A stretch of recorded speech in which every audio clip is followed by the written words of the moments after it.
Strong Women is our emphasis this month, and we have two of the best on our show today. Stay with us for Lakeshore Focus. Programming is supported by NIPSCO. Today's young minds are constantly reimagining what our world will be like tomorrow. That's why NIPSCO is upgrading its infrastructure now, so we're ready for whatever comes next. More information at nipsco.com/future.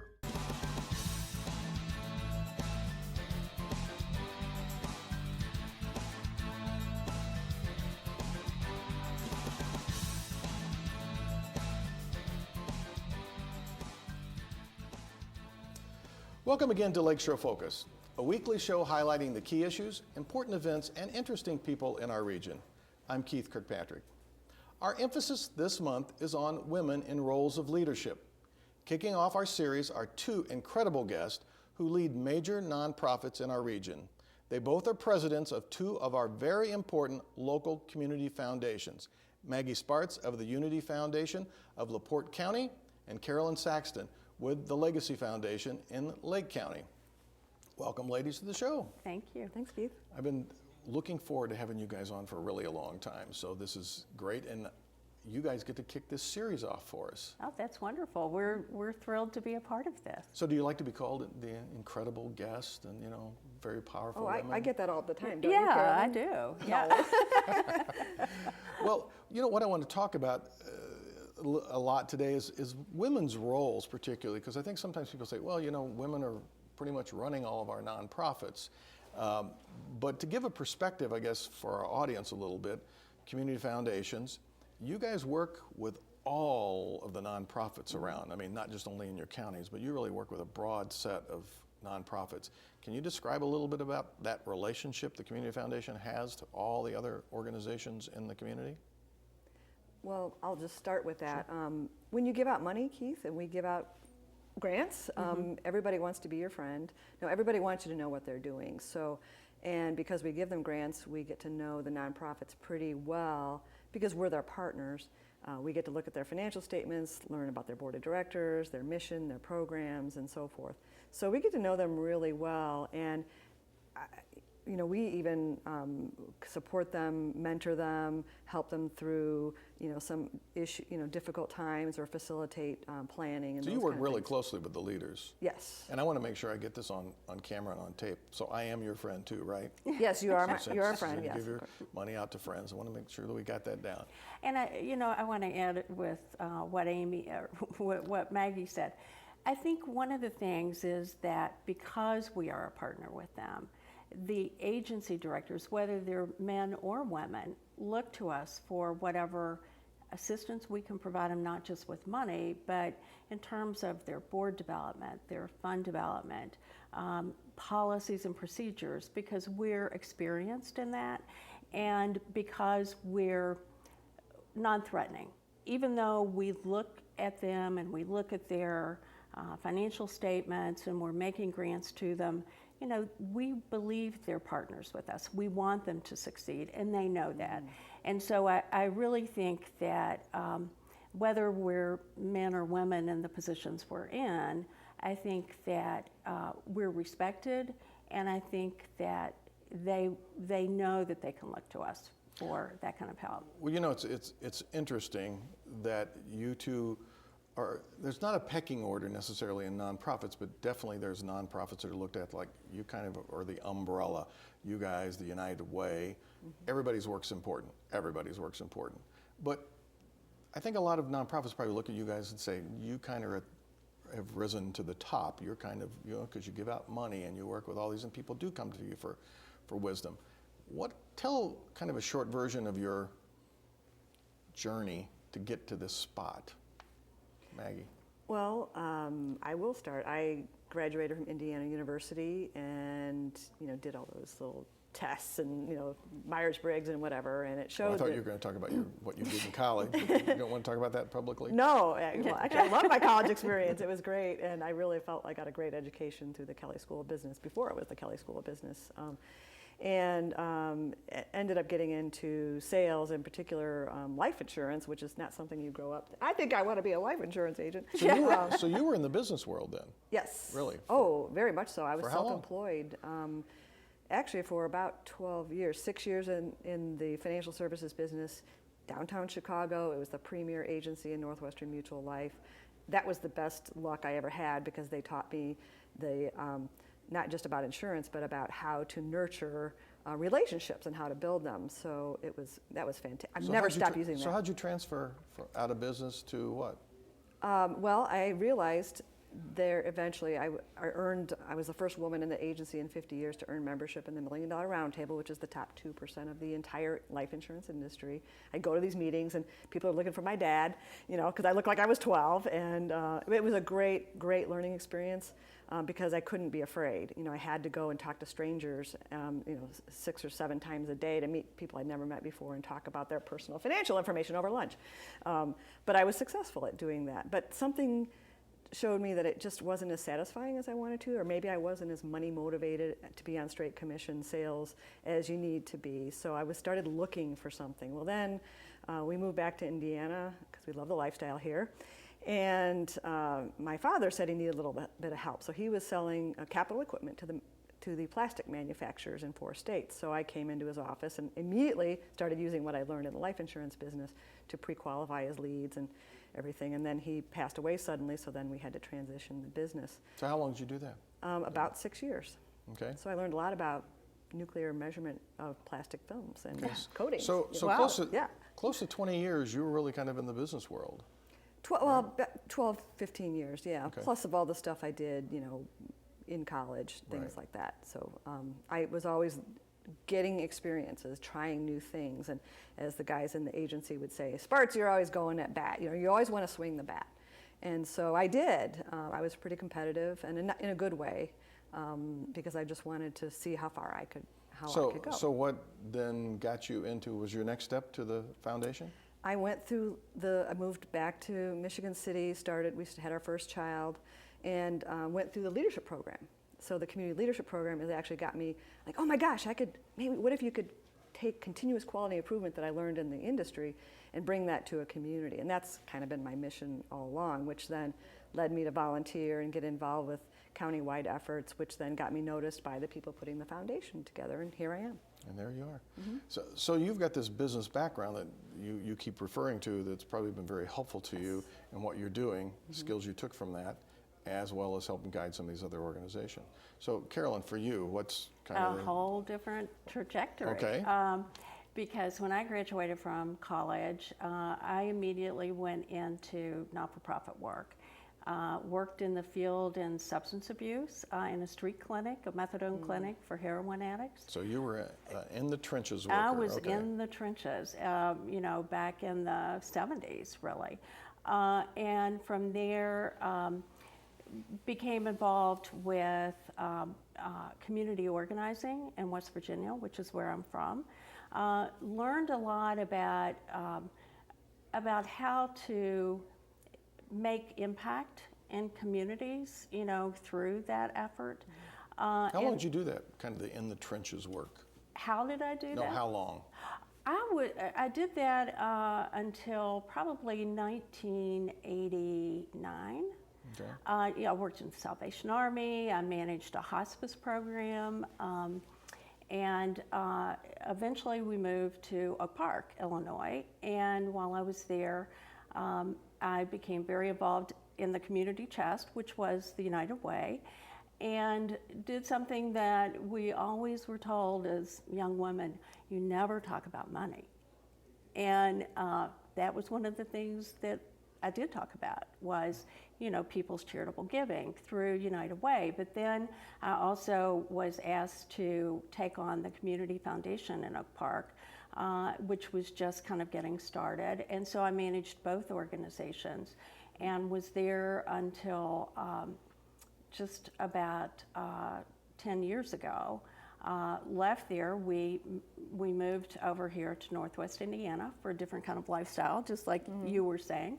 Brain gain, I want to make sure I point this out. That's Brain gain right. for Northwest Indiana. And we win another one. That's right. And then managed Lebesnick Center for the Arts in Michigan City.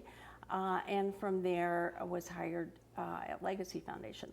I think the interesting thing in all of this kind of journey that I've had is, that I've really focused on the community and ways to improve the community.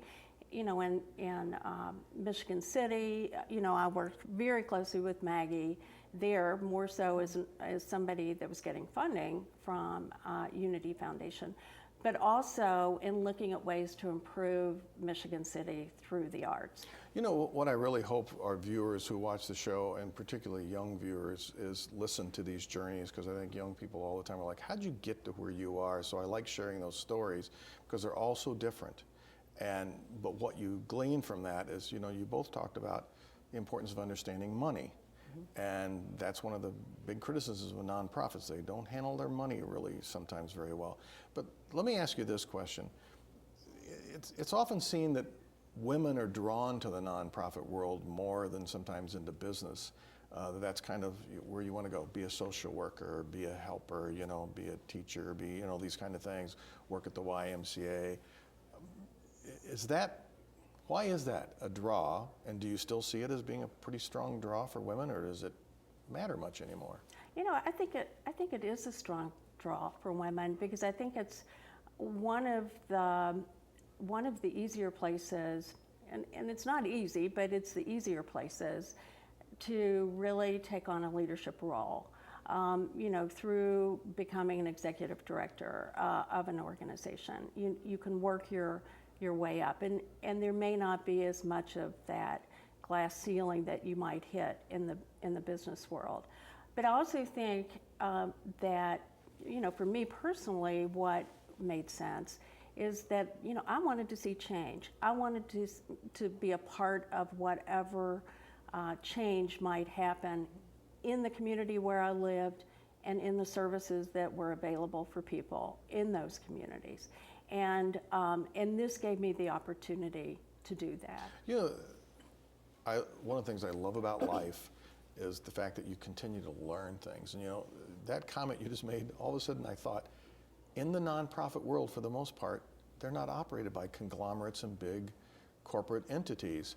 They're all fairly local for the most part. But if you move into the business world, you have a high probability of working for a Fortune 500 company or a chain or a franchise or something that's got a pretty big pecking order, and moving up is kind of complex. When a nonprofit, you got a chance of really being the CEO of a small organization and really making that impact in the community. Well, I think you have to remember that we are corporations first, Right. And then we just happen to be nonprofits. So. Meaning we don't make money for our shareholders, we're making, the dividends really should be coming back to the community. And I can't speak for other women, but I do know that for me it's a double bottom line, meaning I get to do something I know how to do, and I get to do it well, and I get to continue to learn like you would anywhere else, but I also get to improve the community that I grew up in while I'm feeding my family, that same 12-hour day or 10-hour day or whatever it is. And it's a little kinder and gentler having a board of directors behind you or supporting you or working together than, some, bosses, somewhere Right. doing these things. Right. So you have a board instead of a boss, so there's some challenges within that. So you do see that women seem to be kind of drawn to this, but they also are able to kind of move up. Do you see women who step into this and go, I really want to be the executive director, I really want to be the head of this organization? Do you see that? Well, when I first started out years ago, that wasn't like the first thing I thought about. What I first thought about was Helping. helping, right? Yeah, was helping, and how I could be a part of that change for the community. I'm older than Maggie, and so I grew up at a time where there was probably a lot of change for women during that period of time. And so through the community organizing that I was doing, working, for women and working for the community as a whole, that was really making me feel good. It was because I could look at that and say, this is what I'm doing for my daughter, because I have a daughter. And so now, look, we've got, women in office, we've got women running for major offices. And so just think of that. Over the past 40 years, 40, 50 years. So do women who step into these roles in the community and are in the leadership roles of these organizations, do they get the status and prestige that a man would get in a business? You know, I think it depends on the nature of the nonprofit organization. Myself, again, when we first started the foundation, a man came up to me and said, "Oh, well, I wanted to meet you when I found out who you were." I'm like, "Well, we didn't even have any money then," and he Right. thought I was going to be this big grant maker, and we are now. But back then, you know, we hadn't even raised our first million, and so I think women too are great at multitasking. And most nonprofits, especially smaller organizations, you have to wear a lot of hats. You've got to be able to focus in on the detail of a financial statement, but also the big picture strategy of, you know, how to move your community forward. And I think women are I just see them more capable of doing that. If we've hired interns, male, they're generally not real equipped to do that. So we have to just give them specific projects. You know, I think both of you, I believe, would probably say that you feel respected in the community as a respected leader. When did that kind of happen? Because my guess is that at some point you didn't feel that you were treated as a respected leader in the community or as equal. How did that change? Was that true, and did it change? But to me, it was just came along with the growth of the organization. I know sometimes you go to a lunch and they'd introduce certain special people, and in the beginning we were never introduced. You know, it's just like, oh, that's just, you know, it's like might as well have not been in the room. But now when we go to certain events and so forth, we are pointed out because we are important partners and with our nonprofits, so they do see the value of their community foundation, not just as a funder, but, you know, we can open doors for them and make things happen and support them. So they are showing more appreciation, and I think the more money we'll be able to support them with, the more they will, you know, respect that too. And not that we ask them to do that, because we just want them, like Carolyn said, to be successful, and because we can't do their job. We need them to be the best they can be. So we challenge them to do that. When did that happen for you? I mean, was that something that kind of evolved? I mean, at what point did you feel like, I think I have a significant role as a leader in this community as a woman? You know, I think it was probably in between the time that I was working with both the Community Chest and the Community Foundation. And part of that, I think, is that because we're out there raising money, because we're out in the community a lot, because we're familiar with all of the issues that are in the community, and we represent the not-for-profit community, that is kind of where that transition occurred. Now, did I think that I was important as I was growing up? Yeah, you know, I did. And I felt like even when I was, you know, working in the street clinic, that I had an important role there. Was I a leader in the community? Absolutely not. But as I transitioned through a variety of different roles, you know, working, I was a member of the Junior League, and so I was very active in the Junior League in Charleston, West Virginia. And you know, learning some of the management skills that I learned there, you know, I became a leader of that organization. And so although we may not have been, or I may not have been a leader in a business or even a not-for-profit then, it was because of the leadership that I was providing for the organizations that I was involved in that led me to kind of make that transition into leadership. So the importance of what you're doing, the fact that you're in an organization that's fairly significant in terms of its impact, the fact your knowledge base and experience, all those kind of contribute to this point where you have that respect and that prestige and so forth. Can you talk about a time when you didn't have that, and particularly maybe being how you were treated by men, maybe even other women, in a role where like, I am not getting the recognition or the respect or something that... We've all faced that.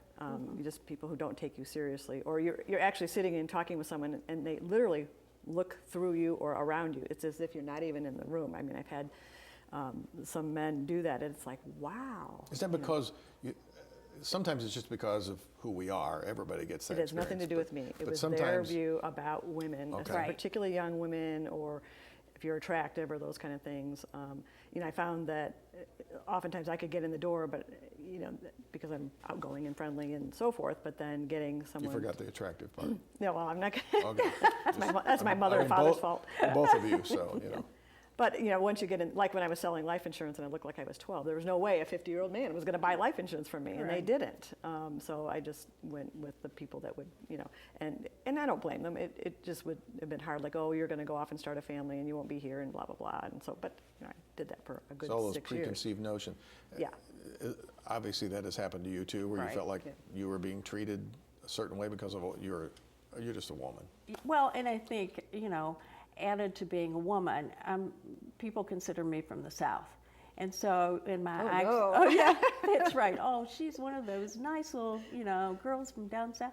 Who aren't also very smart, right? Yeah, that's right. Because you're from down south. My husband says that I play that to the hilt sometimes, but it works, But I think people do have the impression sometimes that, that their perception of who I am, just because of how I might speak, it really gets blown away. Because, I can make really tough decisions. And so can Maggie. All of us in these roles that we're in, we have to make tough decisions. We're down. I can't believe we're down to a couple minutes, but we're down to a couple minutes. If you were going to give advice to other women who are wanting to kind of move up into a significant role of leadership in the nonprofit sector, what advice would you give to them? What do you say to them? I'd say be fearless and it goes back to that book, Lean In. I mean, just get at bat. Just take on those advantages, take on those opportunities, and don't doubt yourself so much. Because I think I just hear women say, "Oh, I can," just doubting themselves all the time, and men do too. But gosh, just jump in and get those experiences, and definitely keep growing, and don't worry about the dogs yipping at your heels or the people that don't take you seriously. Just stay focused on what you want to accomplish. Because some of those people really are dogs, right? Yeah, they really are, actually. Sometimes they really are Yeah. dogs. How about you, Carolyn? Well, and I would say that, look for other women in the field that can be mentors to you. I think we talk about nurturing women, and you just mentioned that. And I think that we are interested in seeing, both men and women succeed. My son was in a position, and he was treated terribly by his boss. And I was as a first job, in his first job. And I thought, that's not the way to treat people so that they can move up. And I think that would be what I would encourage women to do, and men, to look for those kind of positions where they're going to get that mentorship that will help them succeed. And women specifically can look for that, and they're going to find it. So besides that mentoring, definitely get in there with people who are going to support you and so forth. Exactly. We do that for each other. Yeah, I mean, we we get do. together about And once a that's- quarter and that's just to. Important. So I want to thank you for being on the show, and I hope some of our audience looks at this and goes, maybe those are my mentors for the future, because I know you guys are doing a great job of leading in our communities, and I really appreciate it. You are two strong women. Thank you. Thanks for Keith. being here.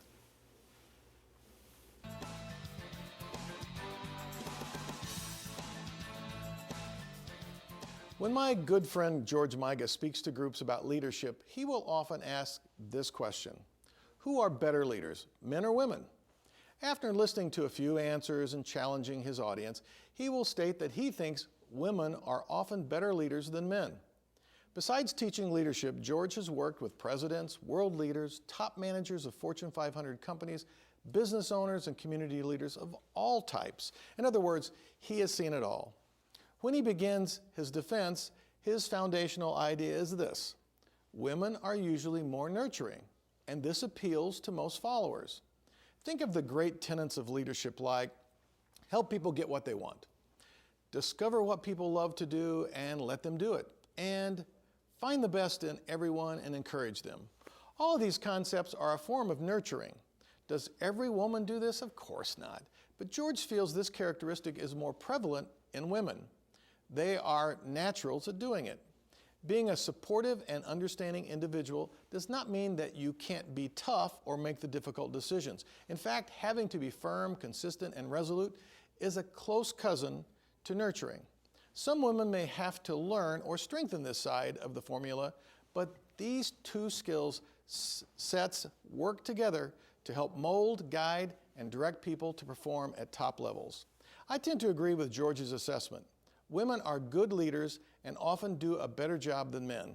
Then why does it seem that men still occupy most of the top leadership roles? The answer is complex and worthy of another show or ending editorial. It has much to do with culture, history, and human nature. When I speak of leadership, I'm talking about people who lead, not just formal roles, but in families, in churches, organizations, and places where something needs to get done. If you look at all leadership anywhere, anytime, you will find women outpace the men. This is not a competition. We need leaders at all levels. Lessons can be learned by watching women and all effective leaders. Integrate their best characteristics and copy their habits. When we do, we will become stronger and more effective in our leadership, and the world will benefit. We hope that our show enlightened and challenged you in some way. If you have thoughts and comments about today's broadcast or any other show you may have watched, send them to our email address on the screen. You can also access our past shows from the website. There are many interesting past episodes that will inform you and make you think. Tell your friends and family that you watch Lakeshore Public Television and it has a positive impact on your life. Be sure and join us again next week for another Lakeshore Focus. Until then, I'm Keith Kirkpatrick saying, make a positive difference in our world today. Programming is supported by NIPSCO. Today's young minds are constantly reimagining what our world will be like tomorrow. That's why NIPSCO is upgrading its infrastructure now, so we're ready for whatever comes next. More information at nipsco.com/future.